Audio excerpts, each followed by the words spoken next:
You know, it's funny, the most profound observation about how we operate, especially when we're trying to improve ourselves, is that we are just fundamentally wired to choose the path of least resistance. It is. It And is. it's so easy to look at that and just label it laziness. Right. But it's not a moral failing. It's a feature. Our brain is constantly running this calculation, maximum return for minimum effort. And the scale of that is, it's That's huge. vast. Think about the biggest shifts in human history. Jared Diamond, for instance, he pointed out that the literal shape of the continents shaped human development. Hmm. And it was all about friction. Okay, that's a big jump. So connect that for me. How does global geography link back to my personal habits? Well, think about the Americas or Africa. They primarily run north-south. Okay. But Eurasia, it's Yeah. wide. It runs east-west. Yeah. And that simple geometric difference meant that when farming first started, progress happened at two completely different speeds. Ah, because if you're moving east-west, you're staying at roughly the same latitude. Exactly. Which means the climate, the amount of daylight, the seasons, the rainfall, it's all pretty similar. So a crop that works in France could, in theory, work all the way over in China. And it did.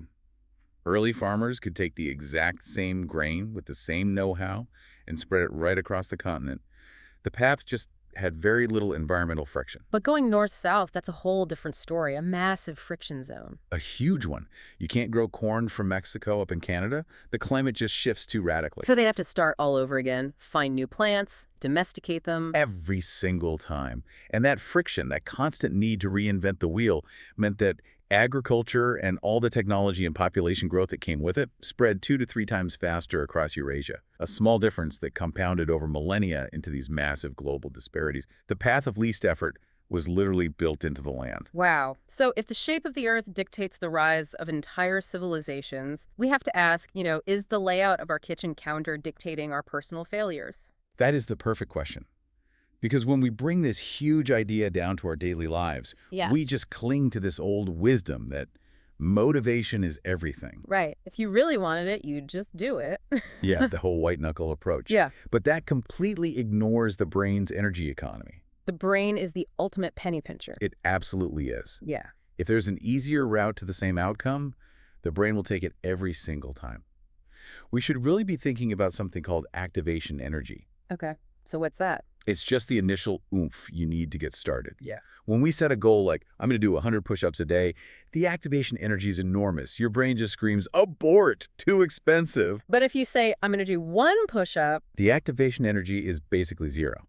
It's so easy that there's almost no friction to starting, so Yeah. it's much more likely to actually happen. it's not that the 100 push-ups are a bad goal. It's that the cost of entry is just too high for our energy-saving brain to approve the transaction. And we forget, the habit itself is usually just an obstacle. You don't actually want to journal. You want the feeling of clear thinking that comes after. The habit is just the friction between you and that feeling.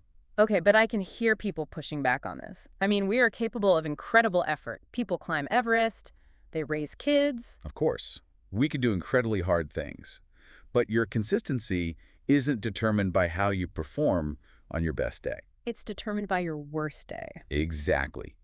On those tough days when you're tired and stressed, that's when a low-friction environment is crucial. The goal isn't to only do easy things.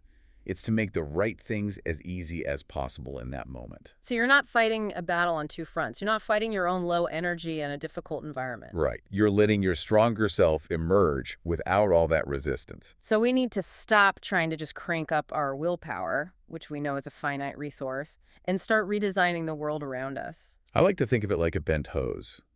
If the water isn't flowing, most of us try to fix it by just cranking the valve open harder. Maximum effort, high tension. Yeah, and it just strains the whole system. The smarter way is to just walk along the hose and find the bend. Unkink it, Reduce the friction. and the flow just happens naturally, without any force. And that's the whole game. When you start optimizing your environment, location is usually the first piece of friction, right? Like choosing a gym that's on your commute. Absolutely. Even a detour of a few blocks adds a psychological cost. The law of least effort kicks in and says, ugh, that's extra time, extra gas. And it's enough of an excuse to just go home. Exactly. The best designs leverage the momentum you already have. And this isn't some new self-help idea. I mean, corporations figured this out decades ago, this idea of addition by subtraction. Oh, yeah. It was the core of the lean production movement from Japanese firms back in the 70s.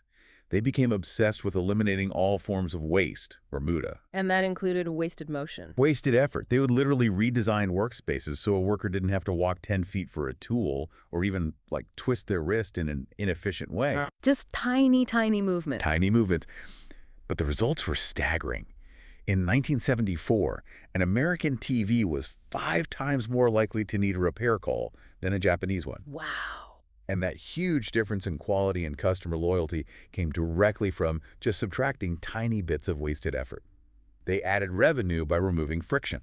And all the most successful modern services are just friction removers. Meal delivery, ride sharing. They're habit forming because they're elegant. They remove the friction of planning, of shopping, of parking. They just streamline everything. Even voice assistants. It's just so much easier to say play music than it is to pull out your phone, unlock it, open the app. It's always about delivering the same result in an easier way. And this even applies at, like, a government policy level. Oh, that's interesting. Yeah, the British government was trying to get more people to pay their taxes on time, and they found one single point of friction in their online system. What was it? Originally, the email they sent had a link to a web page where you then had to download the tax form. Okay, so an extra step. One extra click. They changed it so the link went directly to the online form itself. They just removed that one step. And what happened? The response rate jumped from 19.2% to 23.4%. And for a national tax system, those few percentage points mean millions and millions in revenue. Just from removing one click, it just shows how these tiny friction points have these huge real-world consequences. Absolutely. Which I think brings us to the most practical way to use this, which is this idea of proactive laziness. I love that term. Like Oswald Knuckles talking about resetting the room. It's not just about cleaning up. It's about preparing your environment for the next thing you want to do. You're spending a little bit of low-cost energy today to save your future self from having to spend a lot of high-cost energy tomorrow. It's an investment. But doesn't that still require effort now? I mean, how do you convince someone to do extra work today for the benefit of their lazy future self? Because the effort today is small, and it's done when you already have momentum. Wiping down the counter while you wait for your coffee to brew takes 2 minutes now. The activation energy is low. Right. But if you leave it until tomorrow morning when you're stressed and rushing, cleaning that same counter feels like a monumental task. The activation energy is now through the roof. You're trading 2 minutes of easy work for avoiding 20 minutes of high-friction annoyance later. That's a great way to put it. The return on investment is huge. It is. So if you want to build a good habit, you have to prime the environment. So if you want to eat a healthy breakfast, You lay out the skillet, the cooking spray, the plate, everything the night before. When you wake up, making that healthy breakfast is now easier than pouring a bowl of cereal because the first few steps are already done for you. if you want to draw more, don't keep your sketchbook in a drawer. Put it on your desk, open to a blank page with a pencil lying right on top of it. And then the inverse of this is just as powerful, right? Deliberately increasing the friction for the habits you want to break. It's the same principle, just flipped. You're raising the activation energy for bad behavior. So for mindless TV watching, Unplug the TV after you use it. Or, I don't know, take the batteries out of the remote. That tiny bit of effort you have to put in is often enough to make you stop and think, do I really want to watch this? yeah, I tried the whole leave my phone in the other room thing. And what I found was if it was just in the next room, I'd still go get it. But if I left it upstairs until lunchtime, The friction was high enough. yeah, it was high enough that I just wouldn't bother unless I had a real reason. Yeah. And I'd get, 3 or 4 hours of deep work done just by adding 20 feet of distance. Works for food, too. Hiding the junk food at the back of a cupboard or the beer at the back of the fridge. If you have to move healthy things out of the way to get to it, you're less likely to do it on impulse. And with digital habits, it's incredibly effective. Just deleting a social media app from your phone. Oh, that's a big one. The effort of having to go to the App Store, download it again, remember your password, log back in, that chain of friction can stop you for weeks. It only takes a tiny bit of well-placed friction to stop you from sliding into those bad habits. I mean, we've seen it everywhere, from how continents are shaped to how governments collect taxes. Human behavior follows the path of least resistance. So the question we have to ask ourselves every day is, how can I design my world so that doing what's right is the easiest option? That's it. That's the whole thing. So to bring it all together, it seems the core idea is that our behavior follows this law of least effort.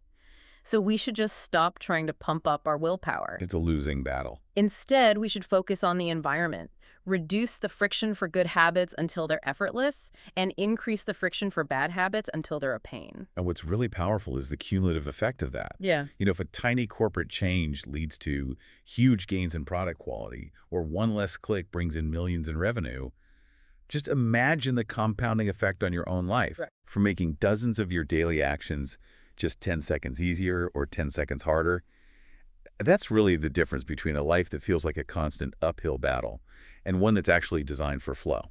It really does change the entire game. So I guess the final thought for you to take away is this. Just look around your space right now. What's one single item, a pair of running shoes, a book, your phone charger, that you could move or prepare or maybe unplug right now to make tomorrow's success the absolute path of least resistance?